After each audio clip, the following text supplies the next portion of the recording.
এই বাংলাদেশি মেয়েটি তার বিশাল সাদা হরিণের পিঠে চড়ে পুরো শহর ঘুরতে শুরু করে। সেই রাস্তা দিয়ে ইন্ডিয়ার সুন্দরী মেয়ে তার হরিণের পিঠে করে যাচ্ছিল। বাংলাদেশের মেয়ের হরিণ দেখে সে ব্যঙ্গ করে হাসতে শুরু করে। তখন বাংলাদেশের মেয়ে এসে তাকে জিজ্ঞাসা করলো, তুমি হাসছো কেন? সে বলে, আমার তোর থেকে অনেক সুন্দর এবং জাদুকরী হরিণ। বাংলাদেশের মেয়েটি তখন তাকে হরিণের জাদু প্রতিযোগিতার জন্য চ্যালেঞ্জ ছুড়ে দেয়। অবশেষে সেই প্রতিযোগিতার দিন আসে। দুটি হরিণ শিং উঁচু করে জাদু প্রদর্শন শুরু করে। ইন্ডিয়ার হরিণ শিং নাড়াতেই মাটি থেকে রূপার ফুল ফুটে ওঠে। ইন্ডিয়ার দর্শকরা চিৎকার করে বলে, আমাদের হরিণ জিতবে।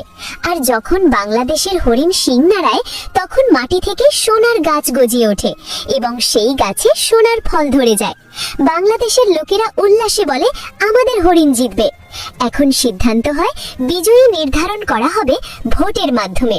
যারা ইন্ডিয়াকে জিতাতে চান তারা সাবস্ক্রাইব করে কমেন্ট করুন, আর যারা বাংলাদেশের হরিণকে জিতাতে চান তারা সাবস্ক্রাইব করে লাইক দিন।